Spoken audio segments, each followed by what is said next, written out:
어버이 주일을 맞아서 믿음의 부모님, 또 기도하는 부모님을 주신 하나님께 감사드립니다.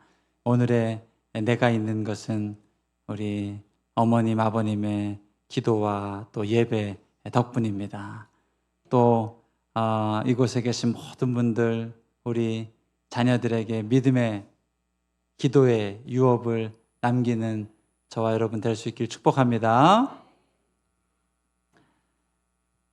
지난 몇 주간 사도행전에 나오는 안디옥 교회를 우리가 살펴봤습니다. 몇 가지 특징이 있었죠. 첫 번째, 예수 이름으로 부흥하는 교회였습니다.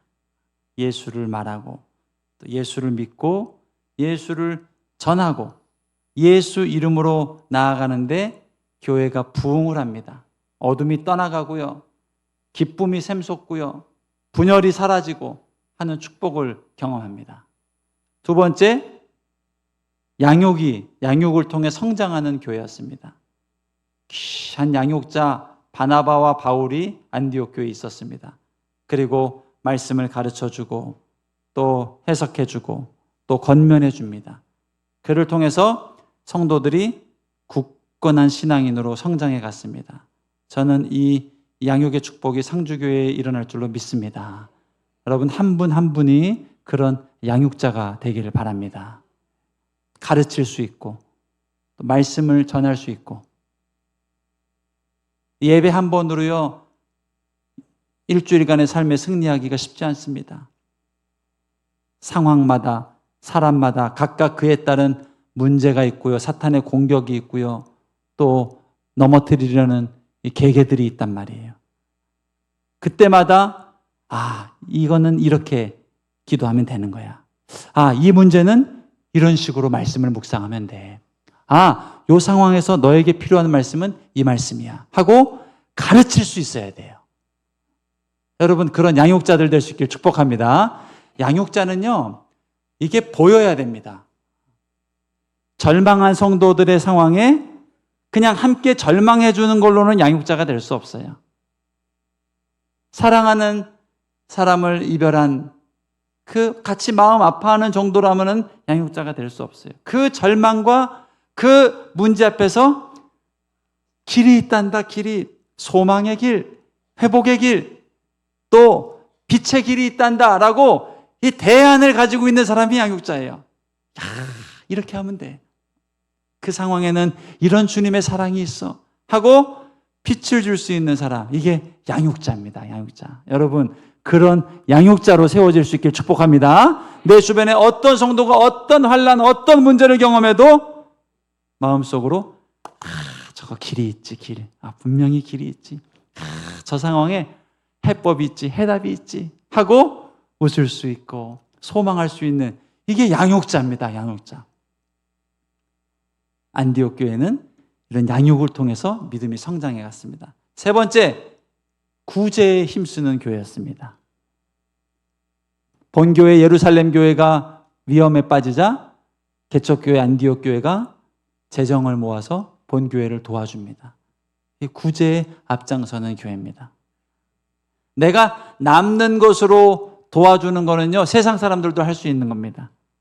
부자가 가난한 사람 돕는 거는 세상 사람들도 할 수 있는 겁니다. 그러나 안디옥 교회는요, 본인보다 큰 교회를 도울 수 있을 정도로 그릇이 넓었고 믿음이 넓었고 예수 이름의 능력이 넓었단 말이에요. 이게 성경이 말하는 구제입니다. 구제. 저는 우리 상주교회도 하나님이 이러한 축복을 주시길 바랍니다. 구제에 앞장선다는 게 이겁니다. 내게 남는 것으로 도와주는 정도는요, 그건 세상 사람들도 하는 선행입니다.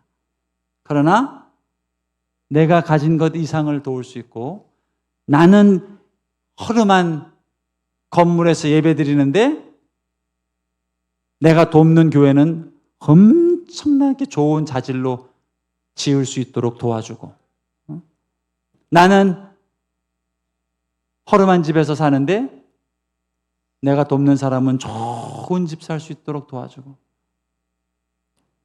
우리 악기나 음향 남는 걸 도와주는 것도 축복이지만 우리는 중고를 쓰더라도 다른 미자리 교회는 좋은 거 줄 수 있는 정도의 이 정도 영성이 어디서 나올 거예요? 예수 그리스도 안에서 나온다는 거예요. 이게 안디옥 교회에 주셨던 축복입니다. 그리고 이제 사도행전 13장에 넘어가면 선교에 목숨을 거는 교회입니다.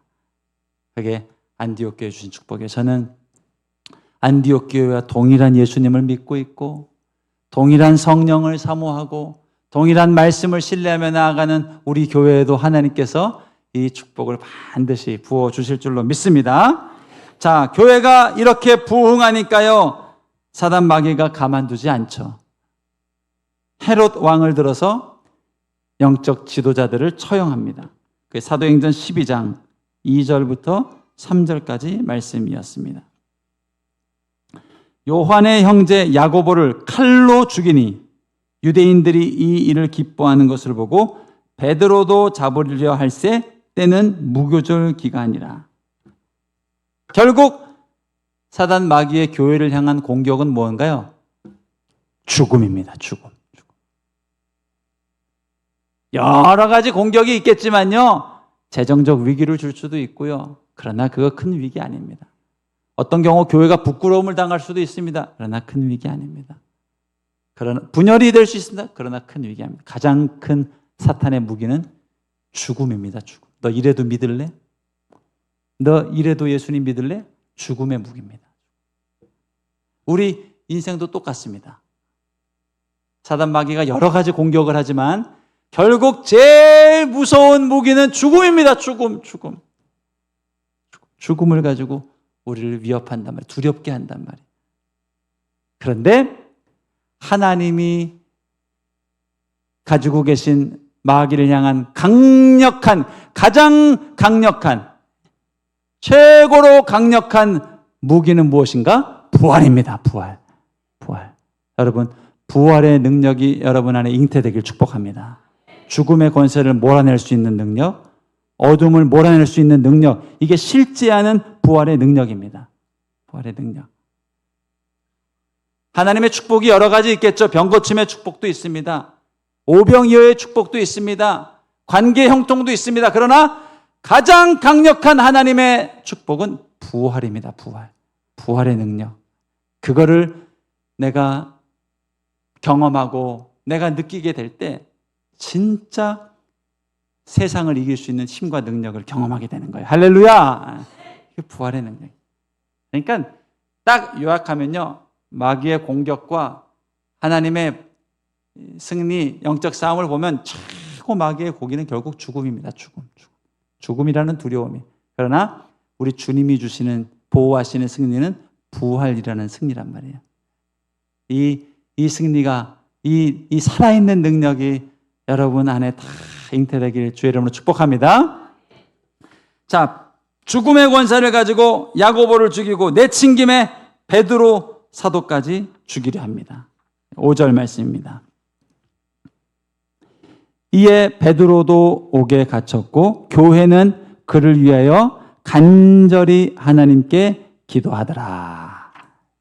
자, 교회가 하나님 앞에 이 베드로가 감옥에 갇힌 사건, 죽음의 권세 앞에서 교회가 했던 것은 무엇이에요?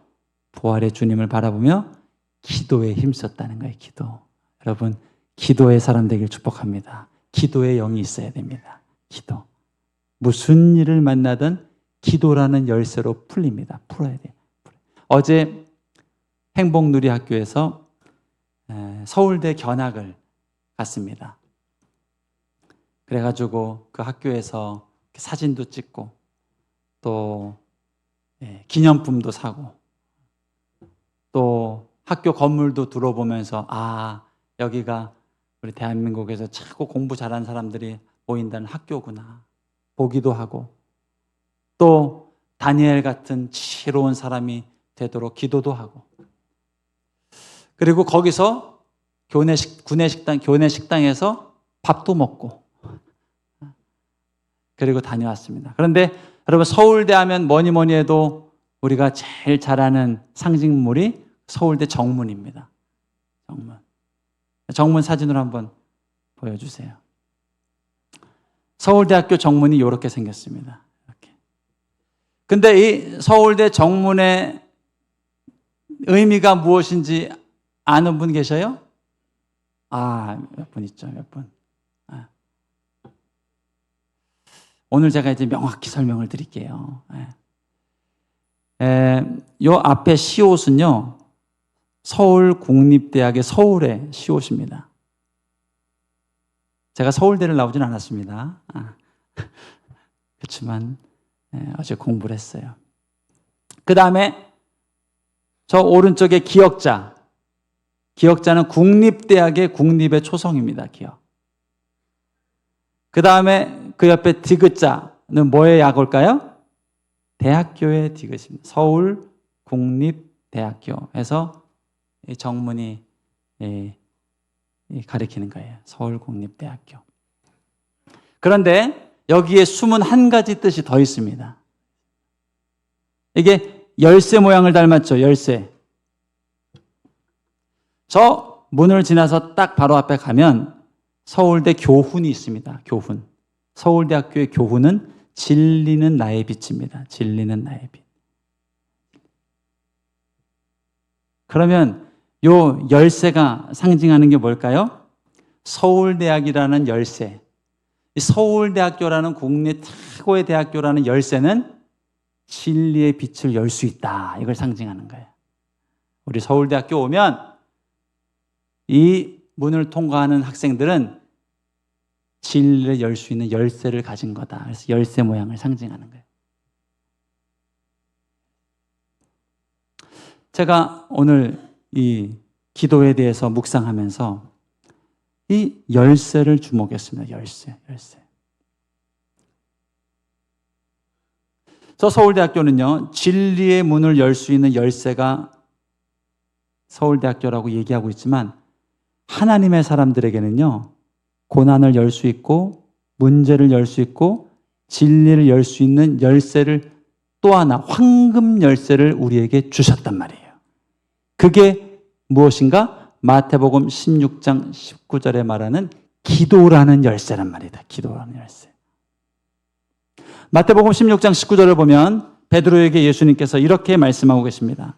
내가 천국 열쇠를 너에게 주리니 네가 땅에서 무엇이든지 매면 하늘에서도 매일 것이요 네가 땅에서 무엇이든지 풀면 하늘에서도 풀리리라 하시고, 우리 그리스도인들에게 주신 열쇠는 뭐예요? 기도라는 열쇠입니다. 기도. 그리고 이 기도라는 열쇠, 기도를 하게 되면 네가 땅에서 매이면, 땅에서 묶으면 하늘에서도 묶을 것이고, 네가 땅에서 묶음을 풀면 하늘에서도 풀어줄 것이다. 이게 기도라는 열쇠를 주신 축복입니다. 축복. 기도. 엘리야가 실제로 그랬죠? 그가 기도하자 3년 6개월 동안 하늘에서 하늘문을 묶어서 비가 내리지 않았습니다. 그리고 그가 다시 기도하자 하나님께서 하늘문을 열고 비를 내리기 시작했습니다. 어떻게 이런 일이 가능했을까요? 기도라는 열쇠가 있었기 때문에 그런 거예요.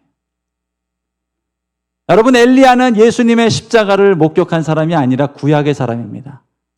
우리는 예수 그리스도라는 이름으로 기도할 수 있는 축복을 주셨어요. 그러니 우리가 땅에서 매면 서거나 네가 땅에서 만약에 무슨 일인지 묶으면 하늘에서도 묶어줄 거야. 네가 만약에 무슨 일이든지 풀면 하늘에서도 풀어줄 거야. 여러분, 인생의 어둠은 여러 가지 매임을 줍니다. 매임. 관계라는 매임을 줄 때도 있고요. 또 물질, 재정이라는 걸 가지고요, 우리 굉장히 우리를 공격하고 힘들게 할 때도 있고요. 병마라는 것을 가지고 우리 인생을 묶을 때도 있습니다. 그러나 걱정하지 마십시오. 하나님이 내게 이 묶임을 풀 수 있는 열쇠를 주셨습니다. 기도하면, 하나님 앞에 엎드리면 이 매임이 풀어지고 새롭게 비상하는 인생이 반드시 된다는 겁니다. 할렐루야. 여러분, 이 기도의 사람이 될 수 있기를 축복합니다. 그냥 주님의 이름을 부르십시오. 어떻게 기도해야 돼? 나와서 주님, 주님, 주님, 주님, 주님, 주님. 또 하나님, 하나님, 하나님, 하나님, 하나님. 계속 하나님 부르십시오. 성령님, 성령님, 성령님. 계속 주님의 이름을 부르세요. 이 주님의 이름을 부르는 것에 내 모든 고백이 담겨 있습니다. 주님, 주님 할 때 사랑합니다. 또 들어있고, 용서하세요. 회개합니다. 또 들어있고, 여기에 도와주세요. 살려주세요. 또 들어있고, 오늘 본문 상황에서는 주님, 주님 기도할 때 베드로 구해주세요. 구해주세요. 구해주세요. 주님, 주님 할 때 그 안에는 베드로 3번 부인하지 않도록, 또 실수하지 않도록 우리 베드로 사도 지켜주세요. 지켜주세요. 얼마나 두렵고 마음이 위축되겠습니까? 지켜주세요. 지켜주세요. 마음도 있고, 또 나도 죽을지 모르는데, 나도 잡혀갈지 모르는데, 주님, 주님 부를 때 나도 도와주세요. 이 어둠으로부터, 이 두려움으로부터 벗어나게 해주세요. 모든 고백이 이 주님의 이름을 부르는 데 담겨 있단 말이에요. 여러분, 주님의 이름을 부를 수 있게 축복합니다. 한번요, 위기가 찾아오고 문제가 있을 때 한번 기도를 작정해 보세요. 딱 10분만 해보세요. 그러면요, 1분도 안 돼서 이 걱정이 내 머리에 맴돌고요, 또 오만 잡념들이 내 머리에 맴돌고요, 염려가 맴돌고요, 그걸 느낄 거예요. 그만큼 어둠은 강력합니다.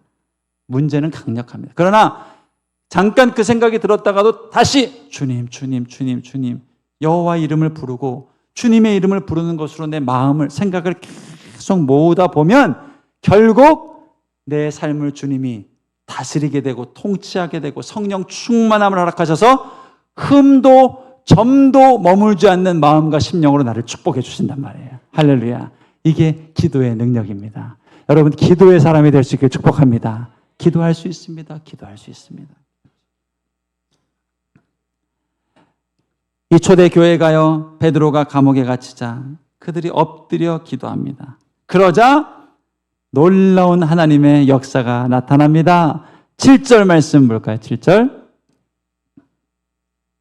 호련히 주의 사자가 나타나매 옥중에 광채가 빛나며 또 베드로의 옆구리를 쳐 깨워 이르되 급히 일어나라 하니 쇠사슬이 그 손에서 벗어지더라. 쇠사슬이 풀리는 역사, 매임이 풀리는 역사가 일어나는 거예요. 누가? 교회가 기도할 때, 기도할 때. 특별히 여러분, 사도행전에 기도할 때마다 반복적으로 등장하는 단어가 있습니다. 이 호련히라는 단어입니다. 호련히. 기도함에 호련히라는 단어가 자주 등장합니다. 사도행전 2장에서도 그들이 함께 모여 기도할 때 호련히 급하고 강한 발음 같은 소리가 있었어. 이 호련히가 뭐예요? 갑자기, 예기치 못하게, 생각하지 못했는데, 기대하지 못했는데 갑자기 하나님의 기적과 역사가 나타났다는 거예요. 여러분, 기도하는 사람에게 주시는 축복은 이 갑자기 일어나는 구원, 회복, 치유, 소망의 역사입니다. 여러분, 저는 여러분 인생에 이제 패러다임이 바뀌길 축복합니다. 이제까지는 갑자기 어둠이 찾아왔습니다. 잘 나가는 인생에 갑자기 실패가 찾아왔습니다. 갑자기 병마가 찾아왔습니다. 좋았던 관계에 갑자기 오해와 갈등과 분열이 찾아왔습니다. 이게 우리 인생이 넉넉고 당했던 마귀의 공격이었단 말이에요. 그러나 우리가 그 위기 가운데 기도하면 갑자기 하나님의 구원이, 회복이, 천사의 도움의 역사가, 생각지 못했던 이 구원의 역사가 우리 인생에 나타나게 된단 말이야. 하나님, 나로 기도의 사람 되게 하여 주옵소서. 평소에도 기도하지만 위기 때 기도할 수 있게 해주십시오. 여러분, 위기 때 참 이 바쁘고 분주해지지 이 기도 시간을 갖기가 참 어려워요.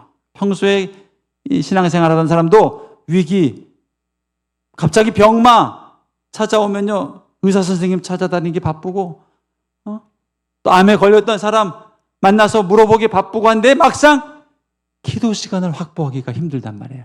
아니다. 이제 너는 기도의 사람이다.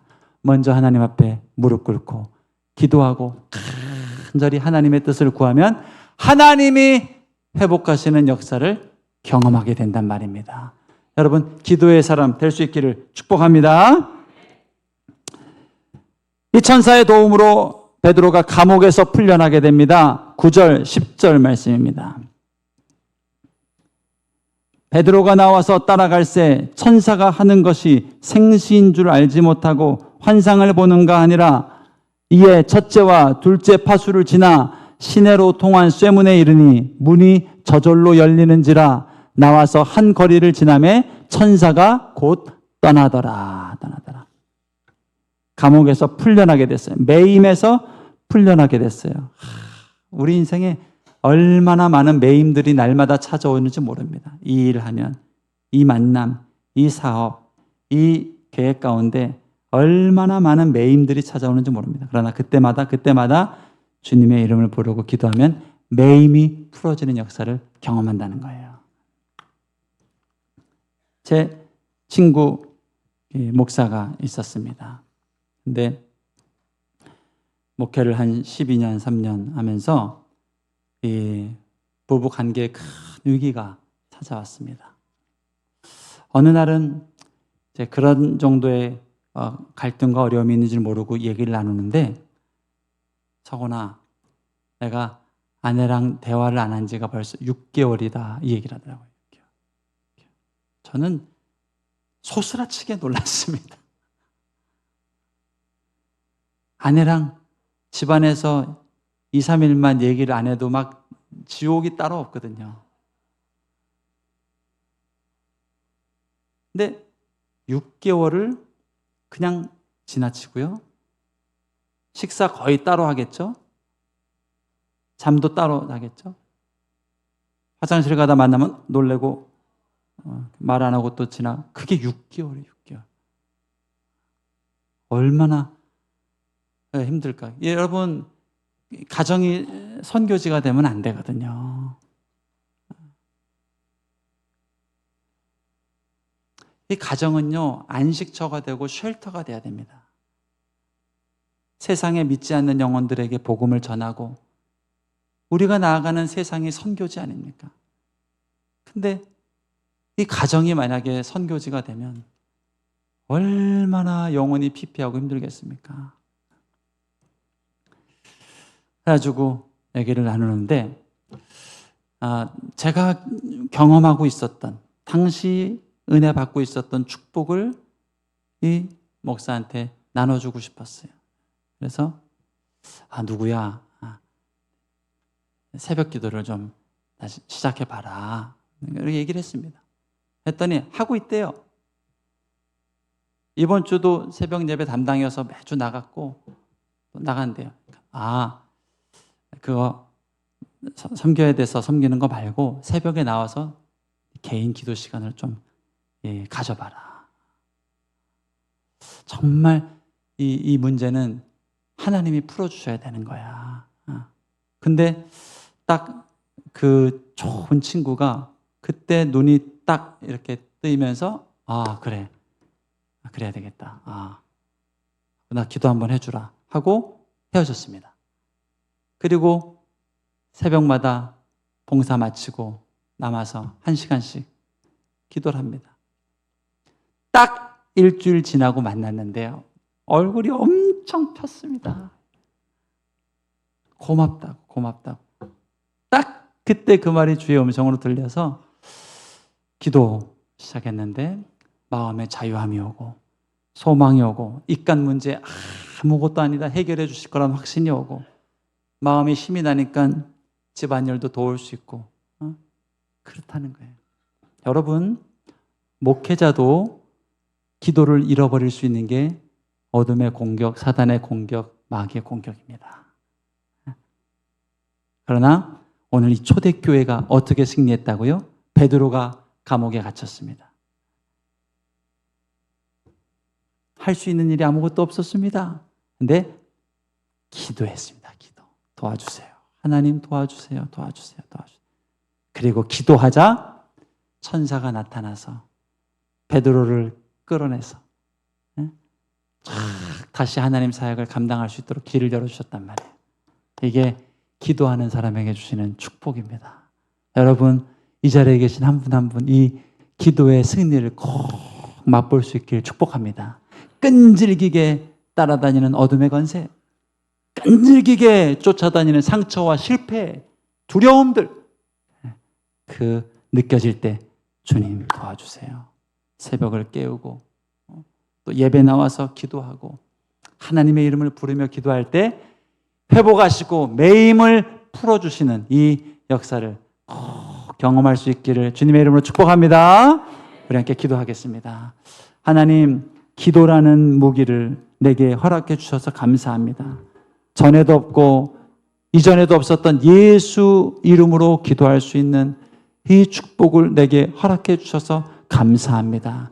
기도하게 하시고 엎드리게 하여 주시고 사람을 의지하지 않게 하시고 도우림이 없는 방백을 쫓아다니며 시간 낭비하지 않게 하여 주시고 주님 앞에 엎드림으로 하늘의 승리를 경험하는 인생 될 수 있도록 주여 한번 부르고 기도하겠습니다. 주여